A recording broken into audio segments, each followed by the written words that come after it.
Bismillahirrahmanirrahim. وَلْتَكُنْ مِنْكُمْ أُمَّةٌ يَدْعُونَ إِلَى الْخَيْرِ وَيَأْمُرُونَ بِالْمَعْرُوفِ وَيَنْهَوْنَ عَنِ الْمُنْكَرِ. Assalamualaikum warahmatullahi wabarakatuh. Alhamdulillah wassalatu wassalamu ala rasulillah mabad. Allah berfirman, wajahidu bi amwalikum wa anfusikum. Berjuanglah kalian, berjihadlah kalian melalui hartamu dan dirimu. Hampir semua ayat-ayat berjuangan dan pengorbanan itu dimulai dengan bi amwalikum, harta kalian, harta kalian. Saya mengajak secara praktis dan kami sudah buktikan. Rp1.000 itu bisa luar biasa dahsyat. Bisa beli mobil, bisa buat kuburan, ya, bisa membangun masjid. Uang 1.000. Mari kita satukan uang 1.000 kita. Nanti kami jemput. Di rekening ini insya Allah bisa kita buat. Di rekening ini insya Allah kita buat sebuah kekuatan umat dengan Rp1.000. Rp1.000 dahsyat. Ya, kesalahan-kesalahan ketika kita mendengar azan.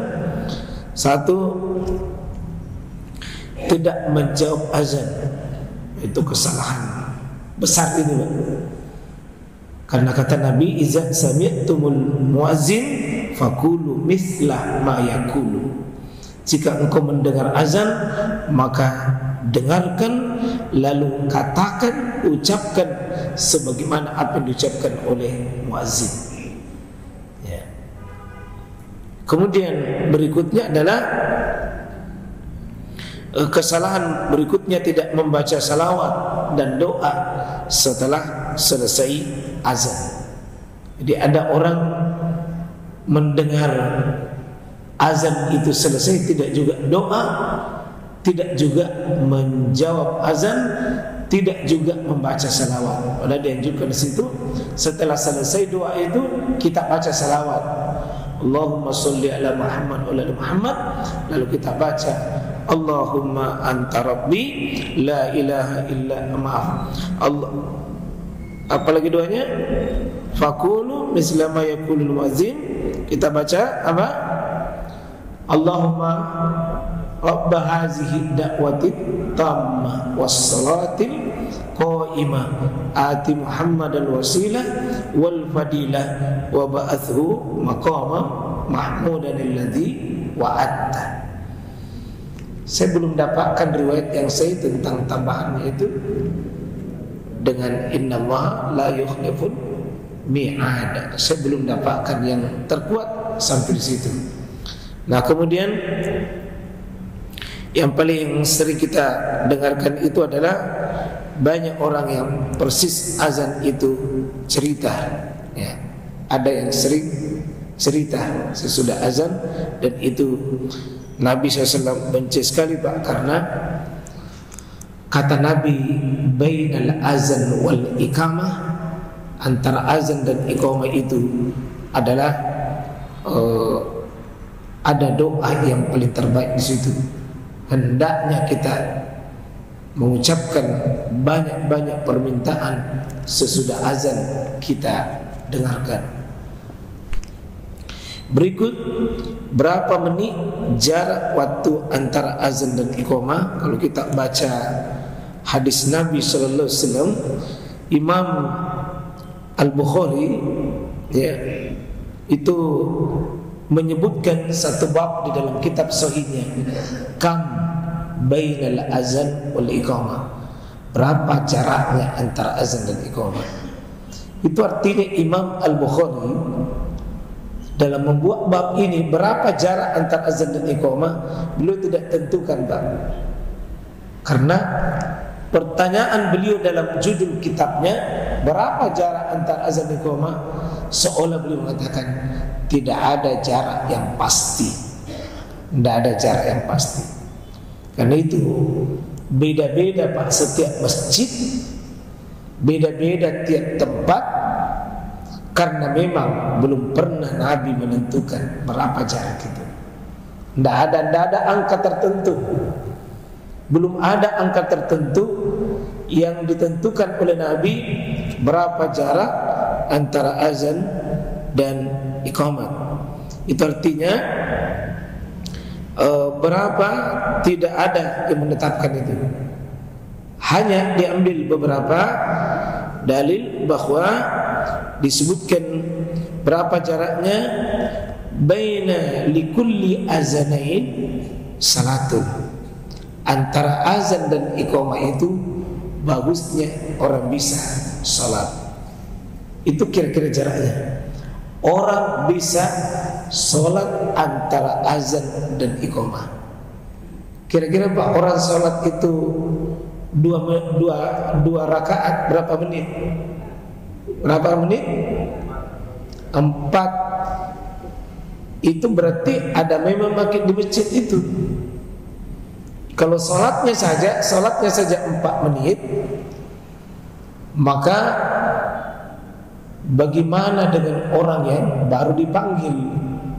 Karena panggilan resmi seorang muslim itu datang di masjid adalah azan, Pak.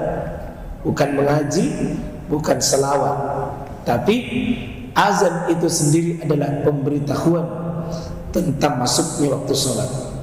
Bahkan Nabi SAW itu dengan para sahabat, kebiasaan mereka itu Pak, sholat sunnah di rumah-rumah mereka masing-masing. Nabi itu tidak ada riwayat sholat sunnah di masjid.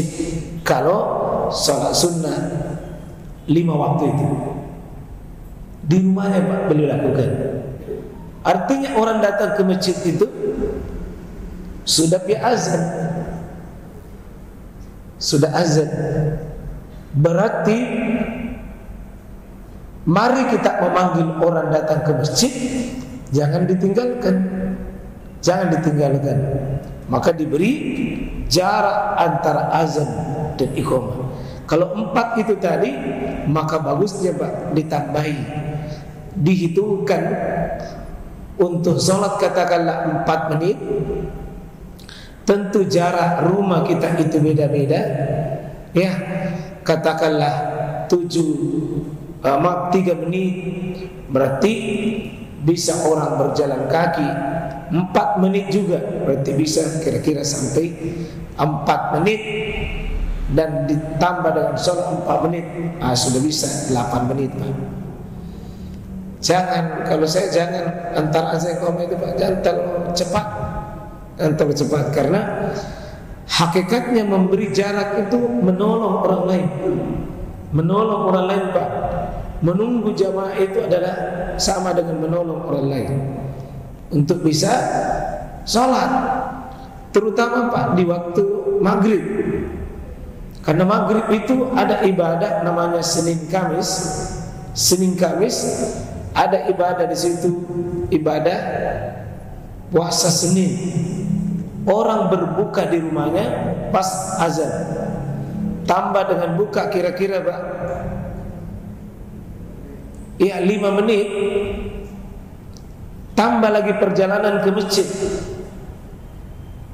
Itu berarti maghrib itu Pak bagusnya panjang-panjang sedikit dibanding dengan sholat isya.